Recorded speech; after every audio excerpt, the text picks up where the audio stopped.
తెలంగాణ రాష్ట్రంలో బీఆర్ఎస్ పార్టీని భూస్థాపితం చేస్తామని మల్కాజిగిరి మాజీ ఎమ్మెల్యే మైనంపల్లి హనుమంతరావు అన్నారు. మెదక్ జిల్లా చెవుంట మండల కేంద్రంలో బీజేపీ బీఆర్ఎస్ పార్టీలకు చెందిన కార్యకర్తలు కాంగ్రెస్ పార్టీలో చేరగా వారికి చెరుకు శ్రీనివాసరెడ్డితో కలిసి పార్టీ కండువాలు కప్పి పార్టీలోకి ఘనంగా ఆహ్వానించారు. అనంతరం వారు మాట్లాడుతూ తెలంగాణ రాష్ట్రంలో బీఆర్ఎస్ ప్రభుత్వం చేసిన కుంభకోణాలు రోజు రోజుకు ఒకటి వెలుగులోకి వస్తున్నాయని తెలిపారు. ఈ కార్యక్రమంలో దుబ్బాక కాంగ్రెస్ పార్టీ ఇన్ఛార్జ్ చెరుకు శ్రీనివాసరెడ్డి, మండల పార్టీ కాంగ్రెస్ అధ్యక్షులు వడ్ల నవీన్ తదితరులు పాల్గొన్నారు.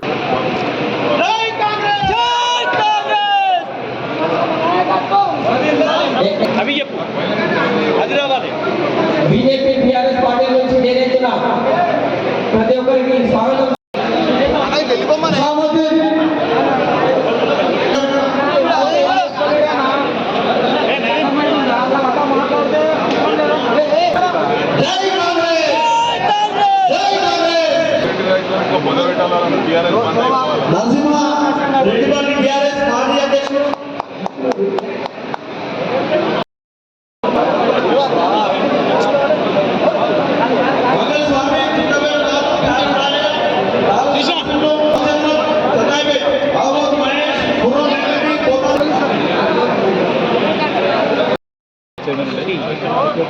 చెరుకు శ్రీనివాసరెడ్డి గారి ఆధ్వర్యంలో చేగుంట మాజీ బీఆర్ఎస్ పార్టీ మండల పార్టీ అధ్యక్షులు మా తమ్ముడు వెంగళరావు గారు, వారితో పాటు మాజీ ఎంపీపీలు, మాజీ సర్పంచ్లు, మాజీ ఎంపీటీసీలు పెద్ద ఎత్తున ఒక 4-5 వేల మందితో పార్టీలో చేరడం అదృష్టంగా భావిస్తూ ఉన్నాను. వారిని కంగ్రాచులేట్ చేస్తూ ఉన్నాను. ఒకటి విజ్ఞప్తి చేస్తూ ఉన్నాం, కొత్త పాత తేడా లేకుండా అందరము ఒక కుటుంబంలా ముందుకు పోతాం. మిమ్మల్ని కాపాడుకునే వలసిన అవసరం మాకుంది. తప్పకుండా మా గుండెల్లో పెట్టుకొని నేను సీనన్న గారు కాపాడుకుంటాం.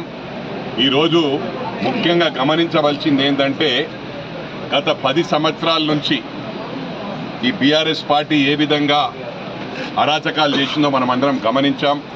మరి రోజుకో కుంభకోణాలు బయటపడతా ఉన్నాయి.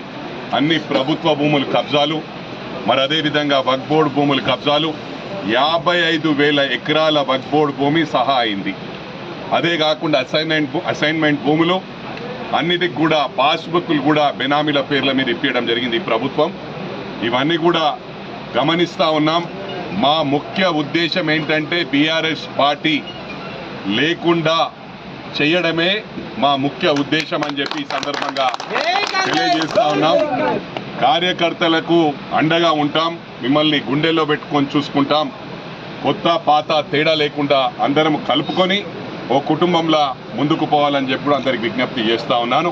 మరి సీనియర్ నాయకులు, కాంగ్రెస్ నాయకులు ఉన్నారు, ఎప్పటి నుంచో 10 సంవత్సరాల నుంచి ఎన్నో ఇబ్బందుల పాలయ్యారు. తప్పకుండా వారిని ఏ విధంగా అకామిడేట్ చేయాలో ఆ విధంగా. మరిన్ని అప్డేట్స్ కోసం మా ఛానల్ని సబ్స్క్రైబ్ చేయండి.